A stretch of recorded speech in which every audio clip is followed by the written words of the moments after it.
Hello and welcome to the Motoring News Zone, the show where we take you through the biggest stories in the world of cars right now.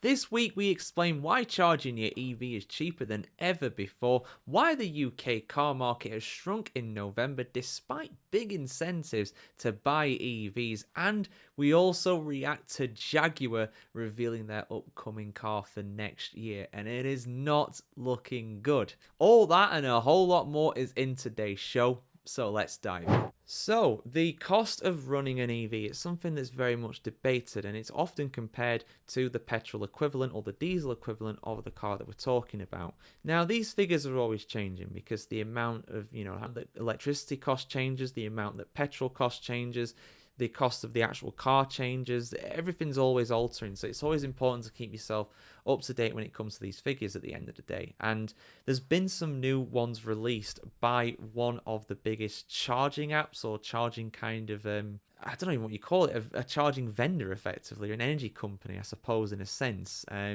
So let's have a look at these figures, guys, because they are interesting and they do paint a picture that, it's still cheaper to run an EV, and it's actually in a lot of cases cheaper to buy an EV and run it. And obviously EV cars do cost more usually, but even with that in mind, it's still cheaper in the long term to have an electric vehicle than a petrol powered car. The average cost of charging an electric vehicle at home is around half the 1,205 yearly cost for fueling a petrol car. But latest figures show that smart charging can reduce the cost to 400, and vehicle to grid VTG charging can slash that annual cost to just 250 quid or less. These savings can be magnified for fleets transitioning over to EVs, and these figures have also been revealed by CrowdCharge from its fleet of customers using smart charging technology and from the company's vehicle to grid customers at home. Smart charging an EV using technology that is available now has resulted in cost savings of around £200 per year compared to normal EV charging, as well as emission savings of up to 63%, representing a significant breakthrough for the company's fleets. CrowdCharge's smart charging technology allows EVs to be charged with the lowest cost and lowest carbon electricity. Now, if you're wondering what the actual emissions are for this, obviously, electric vehicles don't emit any kind of greenhouse gases, but the electricity that is used to power them, that is generated using greenhouse gases in some cases, of course. Not all, some of it's renewable, but not all of it, of course. Figures from the company's home-based vehicle-to-grid customers have shown that the drivers can charge their EVs for just £250 a year, and sometimes for free when combined with home renewables such as solar, by charging at times when electricity costs are low and selling electricity back to the grid when costs are high. CrowdCharge's V2G customers have been using Nissan Leafs with Cademo DC charging stations at home, but a new VTG trial in workplaces, the V2VNY project, is using electric vehicles with CCS, which is now the standard technology on virtually all new EVs using AC charging. The project uses CrowdCharge software to choose when to import and export electricity based on cost and carbon. V2G using AC charging isn't widely commercially available at the moment, but will start to be rolled out by car manufacturers over the next year. These latest figures show annual cost savings of almost £1,000 for fueling EVs using V2G compared to petrol vehicles, are all the more relevant now against the backdrop of current debates around the zero emissions vehicle ZEV mandate. And I've already had words about that. I've done a video that should be out at the same time as this one as well, kind of going over how the discounts that these manufacturers are putting in are not sustainable, of course. That's helping drive the demand, but even that is not enough to meet the current regulations. So I think this government does really need to actually take a look at this and revise it. And they are taking a look at it apparently, but let's see what actually happens with that. And don't worry, we'll be here to report it on the motoringchronicle.com. EVs are widely reported as being more expensive than petrol or diesel vehicles, which may be true in many cases for the initial purchase price, but when the whole life running costs are taken into account, EVs are typically cheaper than ICE vehicles. And for used cars, quite often the equivalent EV car is actually now cheaper than the used petrol car. The implications for fleets in terms of costs and emissions savings are significant. CrowdCharge's technology allows companies to monitor and significantly reduce their carbon emissions from charging electric vehicles in the workplace.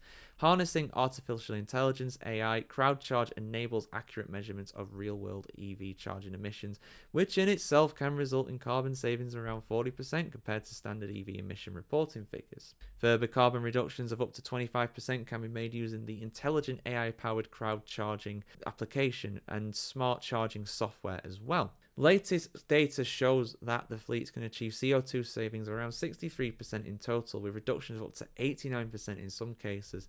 This represents a significant breakthrough when it enables companies and other organizations to achieve game-changing improvements when it comes to their fleets for carbon reporting, as well as part of their progress towards net zero. The industry-leading smart charging solution optimizes the time at which electric vehicles is charged based on the carbon intensity of the electricity generated by the national grid, which in turn is influenced by the proportion of renewable energy used. Crowd charger technology can also help to reduce the need for grid updates for commercial sites by intelligently managing the charging of multiple EVs.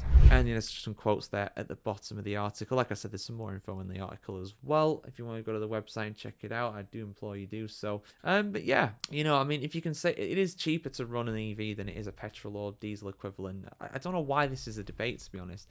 The only thing that changes is just how much by. That's the thing. How much does this change by? And which obviously alters all the time. Like I said, the cost of petrol cars, diesel cars, the actual electricity, the petrol diesel prices fluctuating, that all comes into it, and that's always changing. But it's always, if you can afford an electric car, if you can afford that initial actual cost of one, it's probably better to have one in terms of the cost of it than a petrol equivalent. It just is.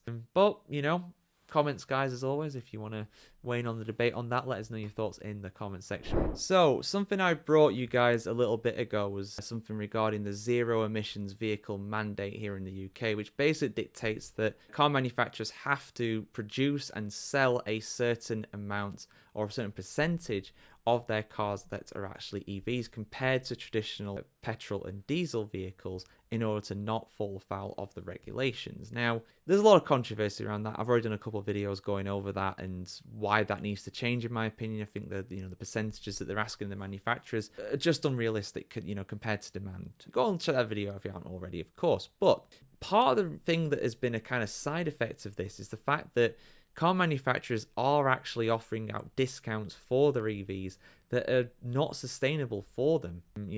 Sustainable cars, but not sustainable prices for them. So because of that, consumers actually, have even greater kind of incentive to go and buy an EV. How long that's going to last for, I don't know. But discounts are the main reason why people are driving EVs right now, buying EVs on the market.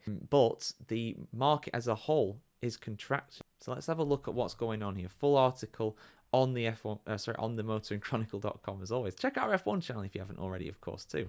Deliveries of new cars fell by 1.9% in the UK during November, with 153,610 joining the road.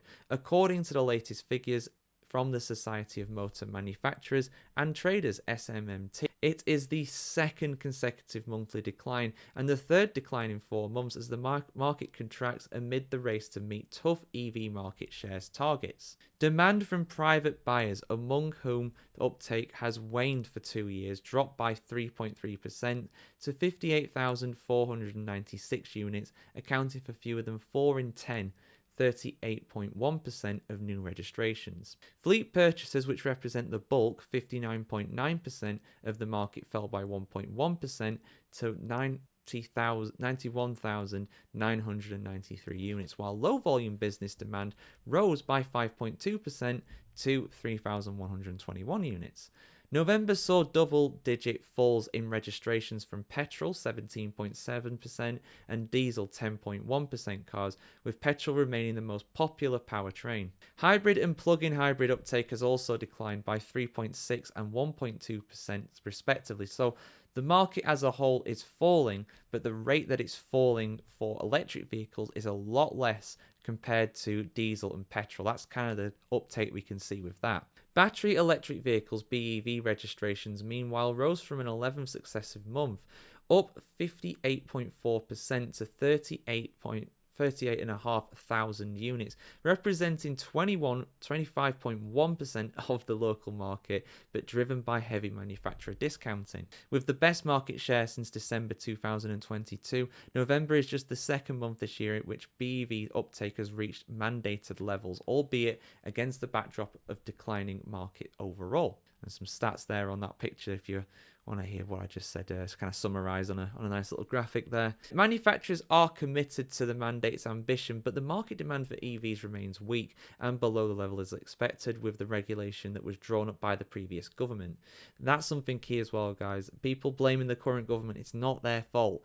This was put in place by the previous government. It's up to the government now, though, to make a difference, and that's kind of what I said in my other video. The industry now expects the UK's BEV market share to be 18.7% in 2024, although a strong December performance could raise that to 19%. Still short of the 22% target for the year, though. This year's growth cements Britain as Europe's second biggest new BEV market by volume and closing the gap on leader Germany. It reflects long-term manufacturer investment in new models, with more than 130 zero-emission choices now available, up more than 42% on last year, on which the sector is being offered record discounts. While this is providing some success, the scale of discounting, worth some £4 billion across 2024, is unsustainable and poses a risk to future consumer choice and UK economic growth.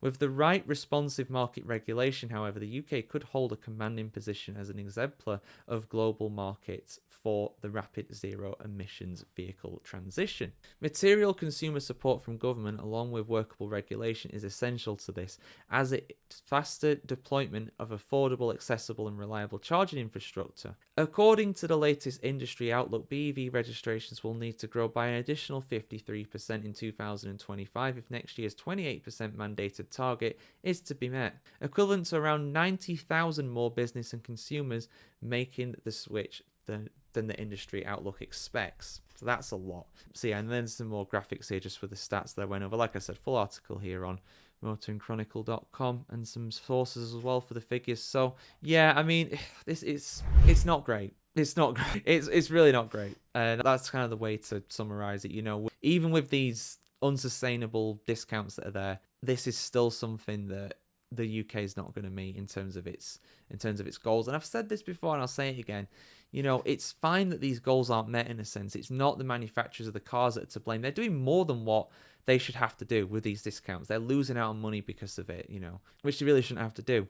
The UK needs to look at these targets and just reassess them and reevaluate them. It's not uncommon to have a long-term goal like this. You know, this is something that runs for like 6 years or whatever till 2030. It's not uncommon to have a goal that's that far away and have to revise these estimations, you know, and that's just natural. It's because of the way the world is right now. It's not just because of the UK. So I think sensibly, that's what they should do. But will they do it? We'll see. We can hope. So, the Range Rover Electric has prototyped in a very rigorous hot weather test recently, and this is anticipated to be the most capable electric luxury SUV on the market when it is released. So let's have a look at this, guys. Interesting one for sure. Always wanting to keep up to date with the developments when it comes to EVs, and the SUVs are very popular in the UK and around a lot of countries too. So let's have a look at what's happening with this. Full article on the motoringchronicle.com. The Range Rover electric prototype is currently in one of the world's most unforgiving climates, undergoing the most intensive testing of any Range Rover vehicle ever. As part of the grueling development of the first all-electric Range Rover, the UAE is the proving ground for a searing desert assessment. Vehicle performance and efficiency are fiercely challenged to help ensure the entire propulsion system is reliably temperature controlled and built to support longevity and optimum range. The Range Rover brand is subjecting its newest and most intelligent thermal management system to arduous testing in merciless temperatures of 122 Fahrenheit or 50 Celsius for the rest of us in the world, and up to 90% humidity. In a testing environment that all Range Rover models are subjected to, there is no place more challenging for a climate system, from dynamic desert climbs to sun-soaked city cycles. Virtually nothing is left unexplored in pursuit of maximum cabin comfort and vehicle capacity. Range Rover Electric delivers impressive results, surpassing the thermal testing performance recorded of any Range Rover vehicle on sand. Exemplary thermal performance was continued throughout the intensive and prolonged desert driving. Range Rover Electric benefits from more than 50 years of pioneering innovations to deliver composure and comfort across various terrains. This cycle is of robustness is and durability testing affirms Range Rover's brand credentials into its electric era. The intelligent electric drive system and advanced terrain response creates a seamless experience beyond Dubai's metropolis and into the desert without hesitation, equipped with confidence-inspiring capability. Well-balanced weight distribution and an advanced suspension system are designed to maintain control and stability throughout the sand, performing with ultimate composure. Uncompromised traction systems help provide instant torque, allowing for quick acceleration, responsiveness, and a refined drive even when navigating diverse dune formations. Range Rover Electric features a new intelligent torque management system. This distributes wheel slip management tasks directly to each individual electric drive control unit, reducing the torque reaction time at each wheel from around 100 milliseconds to as little as 1 millisecond, offering improved traction control while driving on fine sand. In the heart of Sharjah's Al Badia Desert, Big Red stands tall among saffron-coloured dunes. The natural 300 feet dune, that's about 100 meters, formation is Dubai's greatest desert hill climb. All Range Rover vehicles are subjected to completing the ascent 5 times without showing any reduction in performance before proceeding to the next testing stage. Range Rover Electric competed the feat in flying colours. Range Rover Electric excels through this significant stage of development. Preparations continue to refine and craft the epitome of Range Rover luxury ahead of welcoming client reservations in 25. So it might not launch until 26 potentially, but it is going through some pretty rigorous testing like it's saying. So interesting stuff, guys. I mean, yeah, you know, I do think there is big potential for electric off-roaders. I mean, most people, let's be honest here, guys. Range Rovers nowadays, most people don't take them off-road. They're mainly used for the school run, for the shops.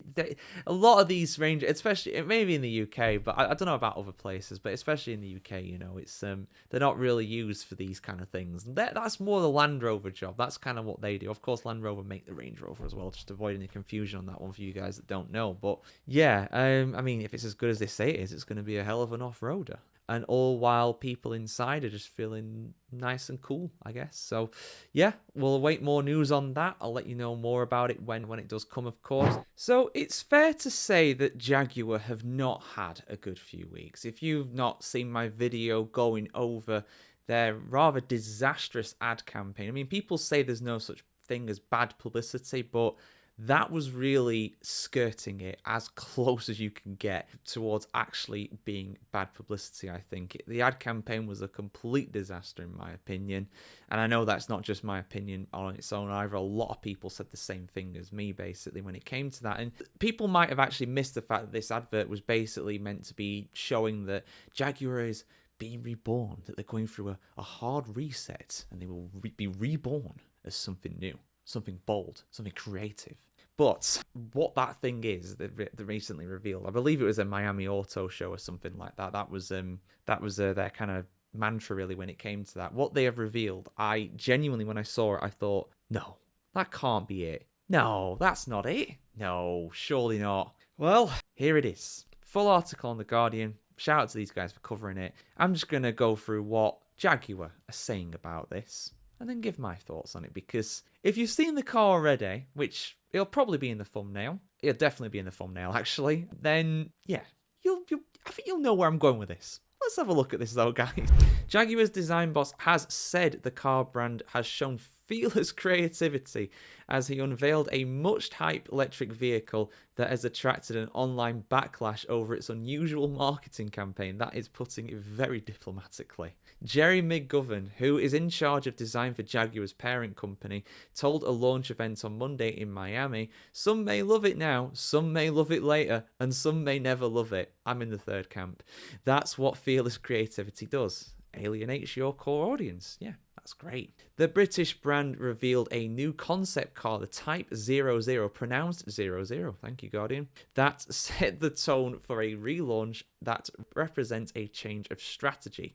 to sell less cars. A production-ready version of the four-door Grand Tourer is due to be revealed in late 2025, with sales expected to start in 2026. The rebrand has already attracted far more attention than normal for a car launch after a teaser trailer which did not feature the car itself. Yeah, that's the thing. It was a car advert without the car. It was more like a perfume advert on drugs, but that's just my opinion. Became the subject of polarized and often vitriolic comments online. Elon Musk, the boss of rival electric car brand Tesla, asked, "Do you sell cars?" It's a fair question after that. Jaguar chose the US city of Miami for the launch during its Art Week as a symbol of its shift away from the premium market. Wait, you're shifting away from the premium market and you're selling a car like that? Who's your audience? Who's your really rich art dudes? Come on, no, that's not Jaguar, guys. That's just not. We know who buys Jaguars. Come on. Not those kinds of people for the most part. Maybe that'll change, but I think they're going to really suffer for this personally. In which its cars struggle to compete against Germany's BMW and Mercedes-Benz. Well, yeah, but they still sold a good... I mean, here in the UK anyway. I don't know about the rest of the world. You know, I can't really speak for that. But here in the UK, Jaguar sells all right, as far as I'm aware. I know they're struggling a bit recently, but that's maybe more the international market. And maybe that's what they're trying to go for here, but I don't think they're going to sell many of these. So basically, they're going for the more international moneyed elite. Right. The production car is expected to cost more than £100,000. It'd be a lot more than 100 grand. Just looking at it, you can tell it's expensive, but that doesn't mean it's good. Nearly double the average price of its previous range. A DJ set by the British grime artist Skepta. What are they doing? They're just trying to hit different markets randomly with different facets of their advertisement here. Like, how many Skepta fans are going to buy this car? Seriously.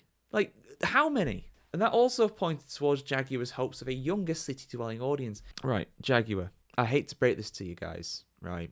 But younger city-dwelling audiences don't have a spare 100k in the bank. If they do, probably a drug dealer, allegedly. But that is... No. That's just not what this is. Even if the long and bulky concept vehicle could struggle on congested city roads. Yeah, exactly. It's massive. Where's the wide shot? Look at this. Sorry, just to go on to a different article here quickly. But that's a massive car. Either that's a tiny woman or a massive car. Like, come on. Like, that thing is humongous. You know what it looks like in pink as well? It looks like, what's the face? Oh, what's the woman from Thunderbirds? Lady Penelope. It's Lady Penelope's pink car from the future. Oh, my. I mean, it's just a joke, this thing. It really is. Like, it's ugly as well. Before we go into looks of it too much, this car is ugly. Like, genuinely, it's an absolute mess of a vehicle. I mean, look at that thing. That's the face of a car that only a mother could love. I'm sorry, but come on. And also, something that got pointed out that I noticed as well, their logo's changed. If you look at it, there we go, full screen mode.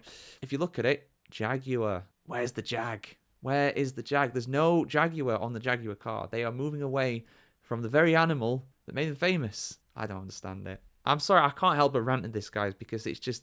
out of all the... the automotive industry has had so many brain-dead moves over the decades, but I really think this is the worst of the lot. I really, really do. And I know some people, and I will go back into the article, don't worry, but I know some people will 100% say, oh, well, it's worked. You're talking about it, aren't you? This is a successful advertisement. No, it is not, because I'm absolutely deriding it, and everybody else will be as well. Genuinely, if we find someone who loves this car, I want to talk to you, and I want to tell you why you're wrong. Like, genuinely, this is just unbelievable. The concept model was revealed in two colours, Miami pink and London blue, a departure from Jaguar's traditional racing green. I mean, at least they've not slapped the racing green on there. At least they've not dishonoured that colour by putting it on the car. Pictures of the car, which leaked on Monday, hours before the official launch, reveal a wraparound windscreen, a long front bonnet, and rear view video screen instead of a rear window.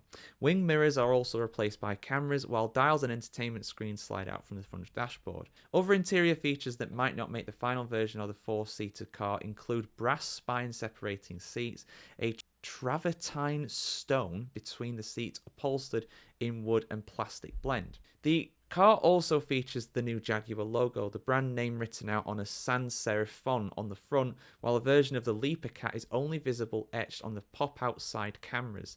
The Growler Big Cat badge of the previous models does not feature. Jaguar said the new car, which was produced in Solihull in the UK, well that's something at least been made in the UK, should achieve up to 478 miles of range, with rapid charging adding 200 miles of charge in 15 minutes. Yeah, Adrian Mardell, the chief executive of Jaguar Land Rover, said he wanted Jaguar to be an original British luxury brand unmatched in heritage, artistry and emotional magnetism. That's the Jaguar we are recapturing, and we will create the same sense of awe that surrounded the iconic models like the E-Type. You really think that this... Sorry guys, let me just do some Googling. Right, so let me just... Now, I'm not an art student. I didn't even do a GCSE in art, but I have two eyes and they work. And if I just do this on my screen here, sorry for this all. I don't normally do this, and I hope it all shows up and everything. But this isn't the Office meme. This isn't. It's the same picture. It's the same photograph. You know, it's not that. Are you really comparing the E-Type, one of the greatest sports cars in British history, one of the most beautiful cars? It's probably worth £1 million now. That thing, isn't it? In good nick, at least. You really comparing that? I think you guys can see my mouse cursor. That to this thing. This is not that, and it will never be that. I get it. You've got to hype it up, right? You got to hype it up. You got to promote your brand. You got to stick up for yourself. But yeah, that is something. That's something. A symbol of the 60s as well. An iconic time in UK history. But wait, there's more. There's more on this article. I thought the article ended there because of the little advertisement thing there, but no. On unveiling the design, McGovern cited David Bowie, Vivienne Westwood, and the architect Richard Rogers as some of his creative heroes. They were British trailblazers who challenged convention and had no desire to copy the norm, he said. Paul Barker, the editor of the car magazine Auto Express, said the Type 00 was a striking piece of design that justifies Jaguar's shift to an all-electric future. He said, us Brits have a peculiar knack for loving our automotive icons, but not enough to actually buy them. I mean, they're expensive though. Like, they're not cheap Jaguars. I'd love a Jaguar. Genuinely. I really would do. But they're just too expensive. I mean, that's the thing with a Jag though. It's not meant to be a cheap car. It's not meant to be a cheap runaround car. It's a Jag. It's like, you've made it. You're rich. You've got a Jaguar. You know, it's like a lot of other people do with Mercedes and BMWs.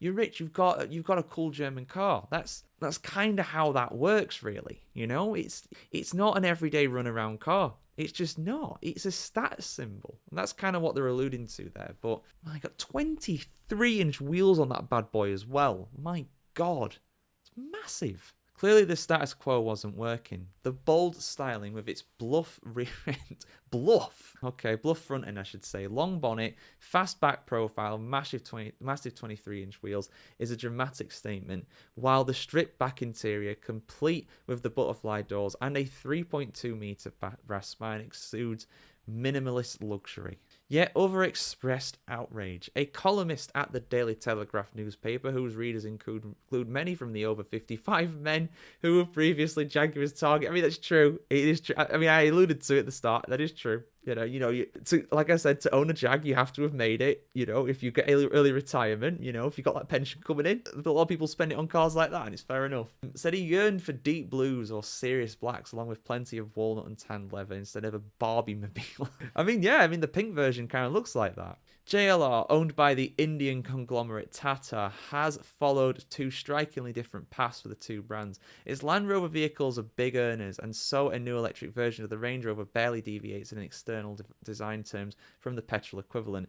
I've actually, I did do a video recently on the upcoming EV Range Rover, and it sounds like an absolute beast, to be honest. Check that out if you've not already, of course. In contrast, Jaguar sales have long languished, and so the company has opted for a complete reinvention. The company has been slower than many rivals to embrace electric cars, selling just the lauded but aging Jaguar I-Pace. I've not seen a single Jaguar electric car on the road at any point, and I've just realised that my camera has not focused on me for a bit. Probably because I've been oh, there we go. Hey, I'm back. Right. I'm only in the corner anyway. It's not the biggest thing, but it is investing £18 billion to produce battery versions of its lineup alongside petrol cars. Rawdon Glover, the managing director for the Jaguar brand, said the company wanted to be true DNA of the brand, but future-facing, relevant, one that really stands out. Oh, well, you definitely stand out with this, big man. You definitely do. Oh my, guys. This is, honestly, I cannot get over how bad this thing is, like, genuinely. And I know, like I said earlier on, there's no such thing as bad publicity, apparently. I'm calling it, guys. This is bad publicity.